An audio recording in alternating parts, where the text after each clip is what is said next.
Hola, ¿cómo están? Bienvenidos a Medianoche. 170 bomberos, además de brigadistas por aire y por tierra, trabajaron en el combate de un incendio que consumió 3 viviendas en Peralillo. Aún se encuentran en labores de contención del fuego. Más de antecedentes no nos entrega, la periodista Leila Zapata. Leila. Hola, ¿cómo están? Muy buenas noches. Seguimos acá en la comuna de Peralillo, donde aún se encuentra trabajando el cuerpo de bomberos de la comuna, de más de 170 voluntarios quienes han trabajado en conjunto con CONAF y Apoyo Aéreo en la extinción de este violento incendio forestal que destruyó 3 viviendas, un galpón y que dejó hasta ahora 3 bomberos con principios de asfixia durante el combate de estas llamas. Uno de los sectores más complejos o una de las situaciones más complejas se vivió en la población Colo Colo, donde 2 viviendas fueron destruidas en cosa de minutos. Hubo momentos de mucha tensión, conversamos con los vecinos respecto a los temores que tienen sobre esta situación y quienes nos contaban que ya hace 7 años atrás habían vivido un incendio de similares características. Estaba acá con mi hija y de repente empezó a prender allá. Y estábamos sacando las cosas de allá solamente, pensando que no se iba a quemar, menos mi casa. Y traté de sacar lo que más pude y salí, pues, y en segundos se quemó mi casa.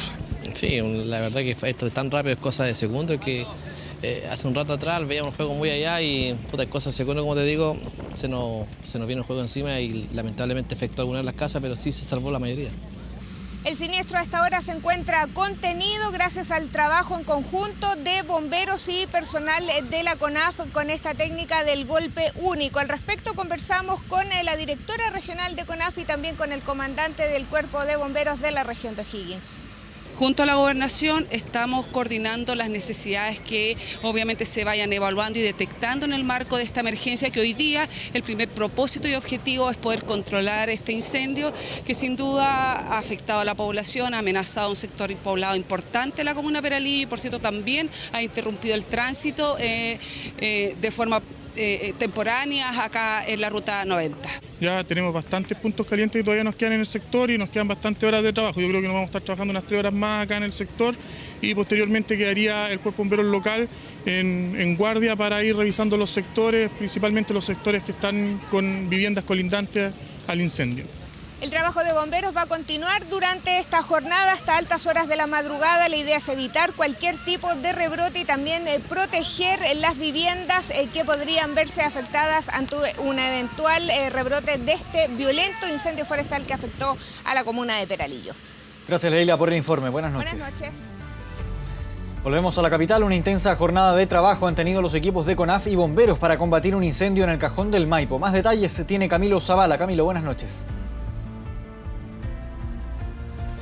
Hola, muy buenas noches. Continúa la alerta roja para el sector de San José de Maipo debido a estas 2 emergencias que se están viviendo. Una, por una parte, en el sector de Los Queltehues y la otra en el sector del Canelo. En esta última se vivieron momentos muy complicados, sobre todo durante la tarde de este martes, cuando unos brigadistas de la CONAF quedaron atrapados en medio del fuego. Nos comentaban acá las autoridades, tuvo que llegar un helicóptero para poder rescatarlos y fíjense que 3 de ellos se terminaron con distintos tipos de lesiones, quemaduras y tuvieron que ser trasladados de inmediato hasta un centro asistencial. Eso sí, están fuera de todo peligro. Lo cierto es que en este sector de El Canelo 681 hectáreas se han visto afectadas debido a las llamas, debido al fuego, y este incendio también comenzó a afectar acá a este sector de Los Queltehues que yo les decía. Pero bueno, ¿qué es lo que pasa ahora? Durante la tarde estuvieron todos los equipos de la CONAF, bomberos de compañías de distintas comunas que llegaron hasta el sector de San José de Maipo para intentar controlar esta emergencia que por minutos era incontrolable. ¿Por qué? Acá el lugar donde se está desarrollando principalmente en el Canelo es un lugar de difícil acceso, por lo tanto tuvieron que actuar con helicópteros hasta para llegar e intentar sofocar las llamas. Pero bueno, los carros de bomberos ellos también hicieron todo lo posible, pero la verdad es que ha sido muy complejo. Y lamentablemente tenemos que informar lo siguiente, porque 2 casas quedaron totalmente destruidas debido a esta emergencia. Aún continúan activos estos incendios y se espera que ya durante la mañana de este miércoles continúen los trabajos, porque naturalmente a esta hora la situación es bastante compleja. Y lo otro, 120 personas fueron evacuadas durante la tarde del sector de El Canelo. Tenemos declaraciones de algunas autoridades que pasamos a revisar a continuación. Es muy difícil acceder, tanto para bomberos como para los brigadistas CONAF, a lugares donde hay casas entre medio del bosque. Entonces creo que ahí hay un tema también de planificación territorial, planificación de los planes comunales de desarrollo. El acceso hasta el punto del incendio en la localidad del Canelo es de muy difícil acceso.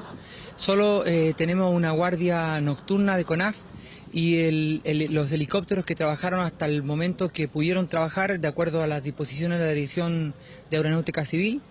Y también en la localidad de Queltehue, donde está el Cuerpo Bombero San José de Maipo, apoyado por otros cuerpos bomberos de la región metropolitana. Es un incendio que ha sido muy complejo, pero hoy día lo más complejo que tuvimos fue efectivamente que tuvimos en riesgo a muchos de los brigadistas de la CONAF. Tuvimos ahí un incidente, un procedimiento donde los brigadistas tuvieron que ser rescatados.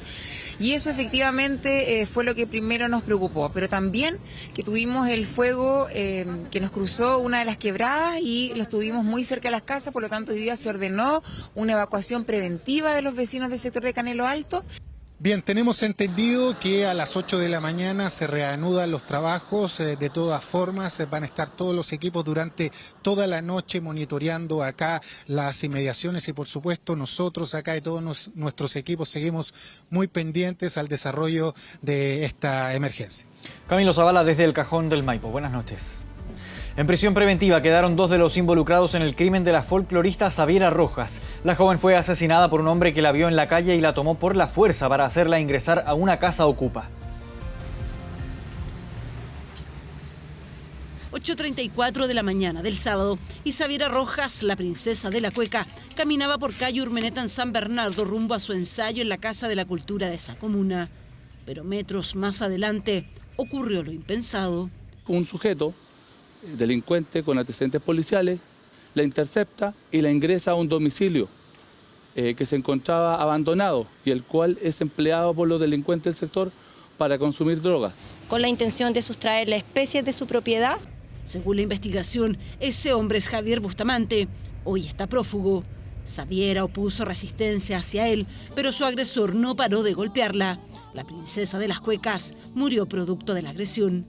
Un amigo de él, Edgar Laiseca, detenido por la PDI, fue testigo de la agresión, pero no intervino. Lo formalizaron por robo con homicidio. Él no presenció el homicidio, él lo que presenció fue al autor material golpear a la joven que lamentablemente murió. Xaviera fue amarrada por su agresor, la envolvió en un cobertor y la dejó por largas horas en un auto abandonado al interior de esta casa ocupa. A las 7 de la tarde, en compañía de su hermano Diego Bustamante, la subieron a un carro de supermercado. Estas imágenes muestran precisamente el traslado del cuerpo de Xaviera rumbo a un canal de regadío, donde la arrojaron. Él fue formalizado por el mismo delito, pero como encubridor. Él toma conocimiento mucho después de los hechos y también fue formalizado por el delito de inhumación, pero la verdad es que ese delito la defensa considera que debe ser descartado. Con cloro los imputados intentaron borrar evidencias. Mientras la PDI buscaba a la joven, se encontraron en la calle con uno de los involucrados en el crimen, pero no lo sabían hasta que Diego Bustamante contó lo impensado. Le dijo a los investigadores, fue mi hermano. Así llegaron a ellos y por otras pruebas. ¿Todos conocían a la víctima? No conocían a la víctima, no tenían ningún tipo de relación con ella. Sus funerales serán este miércoles. Si bien los 2 detenidos, Diego Bustamante y Edgar Laiseca, formalizados por su participación en el robo con homicidio y la inhumación ilegal, quedaron en prisión preventiva, la PDI continúa en la búsqueda del autor material del crimen. A presidio perpetuo fueron sentenciados los 4 involucrados en el robo con homicidio de Margarita Ancacoy, recordemos, brutalmente asesinada durante un asalto en 2018. Al menos 2 de los condenados no podrán salir de la cárcel antes de 40 años.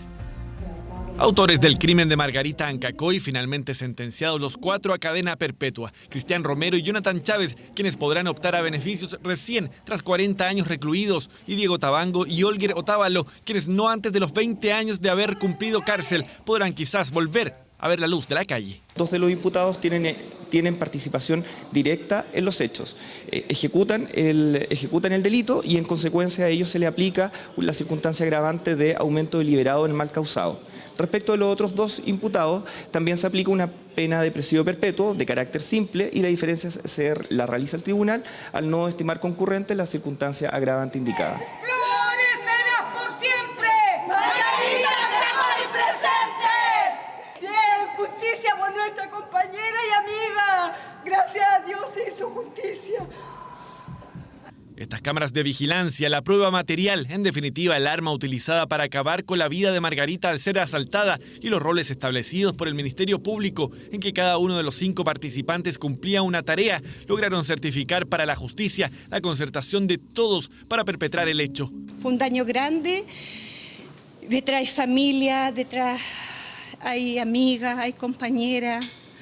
La mamá de Margarita falleció del puro dolor de saber que a ella la habían asesinado. Para ella, sus amigas, duele que todo se haya producido por un celular y 5.000 pesos. Que su horario de entrada, cuando aún no amanecía, haya propiciado que Margarita transitara por un lugar solitario y desprotegido como ese. Nosotros salimos a ganarnos nuestra plata dignamente. Y si salió esa hora era porque necesitábamos y después salíamos temprano para poder estar con nuestros hijos. La justicia llega para Margarita, por desgracia para todos. Ella ya no está. Un 5.º involucrado permanece prófugo desde ese 18 de junio de 2018. Si llegase a ser capturado, un nuevo juicio podría iniciarse. Por ahora, ellos 4 ya empiezan a pagar. Cambiamos de tema. A su hijo lo multaron con 400.000 pesos por conductas negativas en el colegio al momento de renovar la matrícula.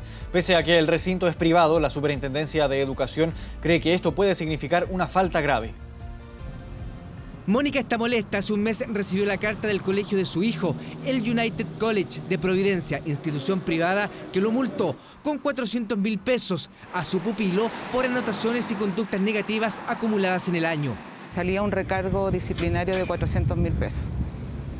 El tema es que me pongo a averiguar, llamo, pregunto y me dicen que eso está dentro del contrato del colegio. Es netamente sin materia, no quiere trabajar en clase, ingiere alimentos. En el colegio argumentan que en el reglamento interno se consideran multas e incentivos monetarios dependiendo de los registros conductuales de los alumnos. Nosotros incentivamos que los alumnos tengan una buena conducta. No hacemos selección académica de ningún tipo. No tomamos pruebas, admisión, nada. En términos simples, se les otorga puntaje a cada alumno. Si estos sobrepasan un rango de conductas negativas, se les multa con 100, 200 y hasta 400.000 pesos al momento de renovar la matrícula. En este caso, el alumno tuvo una alta ponderación negativa. Más de 8.000 puntos durante el año. ¿Negativo? Negativo, sí. O sea, estamos hablando más o menos de 150 anotaciones, ¿no? 150 registros negativos. Yo lo estoy sacando netamente por el abuso, porque creo que esa es una discriminación. Es un niño hiperkinético, también amoroso, también, bueno, mi hijo tiene 12 años, entonces encontré que era como anormal, yo creo que más insólito. Y es por eso que decidimos cambiarlo. El director se defiende, argumentando que su sistema le otorga la posibilidad de recuperar el dinero si su conducta mejora el próximo año. Y modifica su conducta, el recargo que le estamos haciendo se le devuelve a los papás. También explica que la misma ponderación otorga beneficios económicos a quienes tienen un buen comportamiento. Todo aquel alumno que termina, fíjate, con 3.000 puntos positivos, ya este está al otro lado, a ese alumno se le hacen descuento un 10% y se le congelan las colegiaturas. Claramente esto es algo que atenta contra la dignidad de los estudiantes. Si bien cada establecimiento puede establecer en su reglamento interno ciertas medidas disciplinarias, estas no pueden tener un contenido de índole económica. La superintendencia cree que esto puede significar una falta grave y ya le ha pedido los antecedentes al colegio. Podemos establecer si es que existe vulneración a la normativa educacional y graduar la falta que que podría llegar una sanción desde una amonestación hasta multas en UTM. Un colegio en el cual de sus 282 alumnos, 8 han sufrido multas en dinero este año. Un colegio donde la matrícula bordea los 250.000 pesos y la mensualidad los 170.000. Vamos a otras informaciones. Rodrigo Uvilla se va a despedir de La Moneda el próximo 31 de diciembre. El subsecretario del Interior renunció a su cargo acusando motivos personales, aunque el estilo del nuevo equipo político de La Moneda también fue un importante factor en su decisión. ¿Tomó esta decisión, subsecretario? ¿Es efectivo que había renunciado el 28 de octubre? Por razones personales, como se las dije al presidente. Primera aparición en La Moneda tras su sorpresiva renuncia como subsecretario del Interior. A 2 meses del estallido social, Rodrigo Uvilla dejó su cargo. La salida del ministro Chadwick, ¿cuánto influyó en esta decisión? No, mucho antes. Yo hablé con el presidente mucho tiempo atrás y él me pidió que lo acompañara hasta final de año y eso es lo que hice.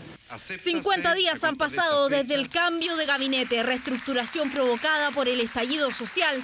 Ese 28 de octubre la dupla Chadwick-Uvilla llegó a su fin y Gonzalo Blumel se convirtió en ministro del Interior. ¿Criterio con el ministro Blumel? Ninguno, y es tanto que vamos a ir a conversar con él porque ya como nos pidió el presidente ayer, quiere que hagamos un traspaso ordenado, un joven de gran mérito, tenacidad. Rodrigo Uvilla había presentado su renuncia al presidente el mismo día del cambio de gabinete, antes incluso que Gonzalo Blumel se convirtiera en su superior. La relación entre la nueva dupla de Interior siempre fue cordial, pero el nuevo tono del actual equipo político incomodó al hombre cuya prioridad es encargarse del orden público y la seguridad. Este lunes su salida se oficializó por razones personales, dijo el comunicado. La verdad es que bien poco creíble hoy día que se deba a razones personales. Lo que sí nosotros podemos entender es que claramente había una diferencia en el perfil del subsecretario Uvilla con el de Blumel. Yo los vi muy amigos siempre. La verdad es que aquí hay una cuestión de fondo personal del subsecretario Uvilla. Así el aún subsecretario, parte del llamado círculo de hierro del presidente, hombre de RN, dejará La Moneda tras 21 meses en el cargo, periodo en el que enfrentó diversas polémicas, como el caso Catrillanca y una causa por una supuesta compra irregular de tierras indígenas. La demanda sigue en curso, actualmente se ha rendido la prueba y actualmente estamos a la espera del informe que tiene que evacuar la Corporación Nacional de Desarrollo Indígena. Y una vez evacuado ese informe, al tribunal solamente le toca dictar la sentencia definitiva. Rodrigo Uvilla McKinney. Rodrigo Uvilla, hombre del núcleo cercano al presidente, subsecretario del Interior durante todo el primer gobierno. Figura clave en las 2 elecciones de Sebastián Piñera, el sociólogo deja el cargo a 1 año y 2 meses que termine este mandato. En su lugar asume Juan Francisco Gali, hombre cercano a Gonzalo Blumel, quien ya era subsecretario, pero en las Express. Y aunque el 1 de enero llegará oficialmente a Interior, ya participó de su primera actividad por la reforma Carabineros. Es importante también para el subsecretario Uvilla entregarme este rol tan relevante como es la subsecretaría del Interior. Y así se desarrolló este martes con otro anuncio de renuncia de Jorge Atton, quien decidió dejar la intendencia de la región de la Araucanía. El próximo 31 de diciembre será el turno de Rodrigo Uvilla, que comenzará el nuevo año fuera de La Moneda, donde estuvo 2 gobiernos, 2 periodos, el segundo, que termina en medio de la crisis social más profunda de los últimos 30 años. Seguimos en política. Esta noche también hay novedades en el Congreso sobre el reajuste de las remuneraciones del sector público. Kevin Felgueras nos cuenta más. Sí, ¿cómo están? Muy buenas noches. Una larga jornada la que vivimos nuevamente acá en el Congreso Nacional, donde se esperaba que se despachara finalmente esta ley de reajuste al sector público. ¿Qué pasó? El Senado rechazó uno de los 80 artículos que compone esta normativa y por tanto se envía a tercer trámite constitucional a la Cámara de Diputados nuevamente este proyecto de reajuste, y que recordemos durante esta misma jornada tuvo algunas modificaciones. Por ejemplo, subir de 0,7 a 1,4% el reajuste para los sueldos sobre los 3 millones de pesos, 2,8% será el reajuste para los sueldos bajo los 13 millones de pesos, y además se aumentó un bono que se va a entregar a los sueldos sueldos más bajos. 35.000 pesos se les va a entregar a quienes ganen cerca de 500.000 pesos hacia abajo. Eso es parte de lo que se logró durante esta jornada, en una jornada donde este reajuste pasó por una insistencia en el Senado, por una aprobación en general en la Cámara de Diputados, por la aprobación en la Comisión de Hacienda de esa misma corporación, por el despacho de la Cámara de Diputados, y solo faltaba sortear el Senado, lo que finalmente no se pudo hacer de manera completa. Se rechazó el artículo 71, donde se establecía algunas modificaciones en torno a la ley de teletrabajo, permitiendo este aspecto de las comunas de Las Condes y Lo Barnechea. Son las dos comunas, y es algo que se le cuestionó por parte de algunos senadores, afirmando que no solo en las comunas más ricas de nuestro país debía establecerse este aspecto de teletrabajo. Es parte de las modificaciones que finalmente no sorteó el Senado y que tendrán que ser vistas mañana por la sala de la Cámara de Diputados. Pasemos a revisar de inmediato algunas declaraciones del ministro de Hacienda, Ignacio Briones, y también de algunos gremios de la mesa del sector público, donde finalmente se agradece el esfuerzo, pero que de todas maneras se está disconforme en torno a algunas de las materias que se están tramitando en esta ley de reajuste. Creo que hemos tenido una jornada larga, pero muy positiva, en el sentido que por el lado nuestro hemos logrado validar el principio que nosotros siempre planteamos. Primero, que estábamos en un año particular en lo económico, que exigía un esfuerzo adicional, particularmente en el momento en que la mayoría de los chilenos y chilenas están preocupados de mantener su sueldo, de no perder su sueldo, de no perder su trabajo, y en ese contexto estar planteando, como en otros años, aumentos de sueldo en el sector público nos parece que no es la señal adecuada. Creo que eso se logra, tenemos un reajuste que es modesto, que mejora respecto a la propuesta que el Ejecutivo trajo. Y hemos llegado hoy día a lo que el ministro estableció, subir la línea de corte y que los trabajadores recuperen el poder adquisitivo. Este es un esfuerzo que hicimos 6 gremios, por lo que el Ministerio estaba estableciendo para nosotros, el ministro de Hacienda. Su tosudez no lo hacía ver mucho más allá. Por lo tanto, hoy día estamos conformes, no contentos, pero sí creemos que el paso que dimos al no haber firmado permitió que esto se mejorara.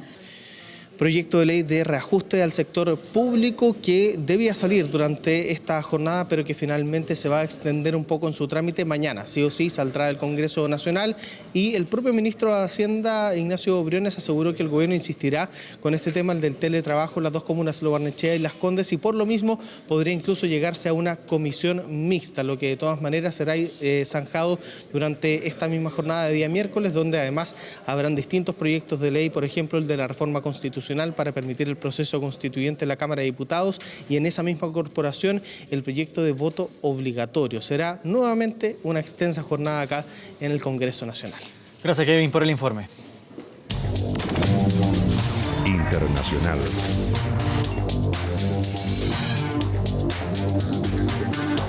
El Papa Francisco ordenó eliminar el secreto pontificio en los casos de abusos a menores por parte de miembros del clero. Con la nueva instrucción no estarán sujetos al secreto pontificio las denuncias, los procesos y decisiones concernientes a esos casos de abusos. Además, se endurecen las normas sobre los casos de pederastia de manera que sea delito la adquisición, posesión o divulgación con un fin libidinoso de imágenes pornográficas de menores de 18 años por parte de un clérigo. Las víctimas habían exigido que se aboliera la práctica de la Iglesia Católica de imponer silencio y confidencialidad en las causas judiciales del Vaticano relacionadas con abusos.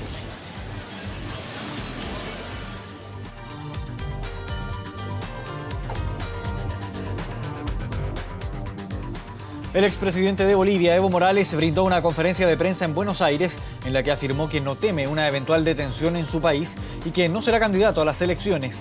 Morales volvió a denunciar que fue víctima de un golpe de Estado. Sus palabras contradicen las afirmaciones de que el gobierno de Alberto Fernández le habría exigido que no hiciera declaraciones públicas para recibirlo como refugiado político. El exmandatario llegó el 12 de diciembre procedente de México, donde estuvo asilado desde que el 11 de noviembre abandonó Bolivia tras renunciar a su cargo presionado por las Fuerzas Armadas.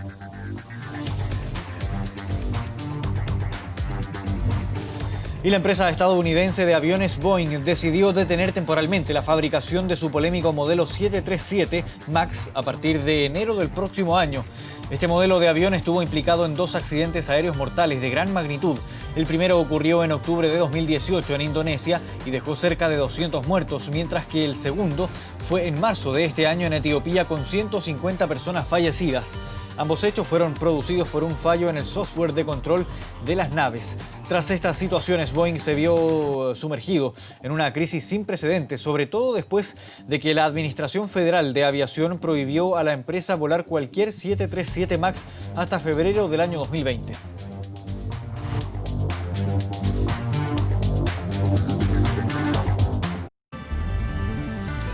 A esta hora tenemos una temperatura de 17,1 grados. Hoy Santiago estará parcial con una máxima de 33 grados. Iquique tendrá cielo parcial con una máxima de 26 grados.